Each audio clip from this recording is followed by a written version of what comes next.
এটা দৰিদ্ৰ পৰিয়ালৰ দুৰ্বিষহ জীৱন-যাত্ৰা। জৰাজীৰ্ণ ঘৰটোতেই পাৰ কৰিছে দিনৰ পিছত দিন। তথাপিও চকুত নপৰে জনপ্ৰতিনিধিৰ। সহায় বিচাৰি কাতৰ আহ্বান।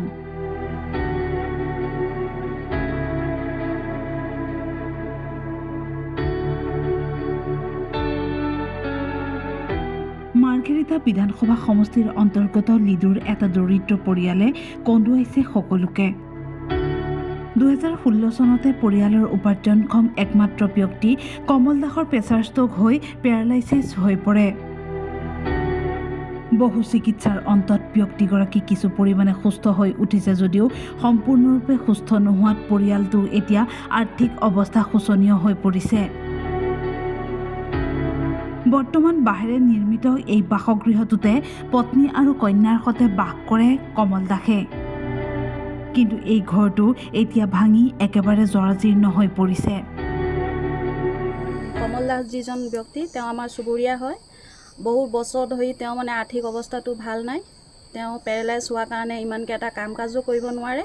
তাৰ ক্ষেত্ৰত বহুতো অসুবিধাৰ সন্মুখীন হৈছে। আৰু এই বছৰটো তেওঁ ঘৰৰ অৱস্থা ইমানেই বেয়া যে কিবা এটা দুৰ্ঘটনাও হ'ব পাৰে বুলি আমি মানে ওচৰ চুবুৰীয়াই ভাবি আছোঁ। তাৰ কাৰণে আমি ৰাইজক আৰু বিধায়ক ছাৰ যিমান আছে আমাৰ সাংসদ ছাৰ চবলৈ অনুৰোধ জনাওঁ যে কিবা এটা ফালৰ পৰা তেওঁলোকক উপকৃত কৰি দিয়ে যেন। কাৰণ ঘৰৰ অৱস্থাৰ পৰা তেওঁ ফেমিলি লৈ চলা দিন হাজিৰা কৰি খাব ইমান এটা ভালকৈ পৰা নাই মানুহজনে। গতিকে আপোনালোকৰ ৰাইজৰ ওচৰতো মোৰ প্ৰাৰ্থনা যে তেওঁলোকক অলপ ভালকৈ সহায় সহযোগ কৰি যাতে আগত ঘৰটো যে ভালদৰে নিৰ্মাণ হয়, একমুঠি ভালকৈ খাব পাৰে ঘৰটোৰ মাজত থাকি, এইটো সুবিধা কৰি দিয়ে যেন বুলি আমি ৰাইজৰ ফালৰ পৰা আপোনালোকক অনুৰোধ কৰিছোঁ। কিন্তু ইমানৰ পিছতো এই দৰিদ্ৰ পৰিয়ালটোৰ ওপৰত চকু পৰা নাই পঞ্চায়তৰ প্ৰতিনিধি বা স্থানীয় বিধায়কৰ। সেয়ে এতিয়া সকলোৰে পৰা সহায় বিচাৰিছে কমল দাসে।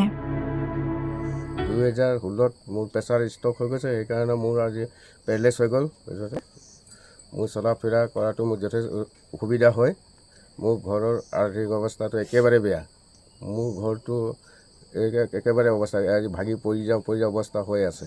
মোৰ পঞ্চায়ত কৰি সহায় মই ঘৰটো যেনেদৰে বনাই দিয়া আশা কৰিছোঁ।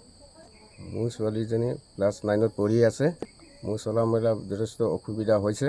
চৰকাৰ বা ৰাইজে ঘৰটো বনাই দিয়ে তেনেহ'লে আমি জীয়াই থকা সুবিধা হ'ব।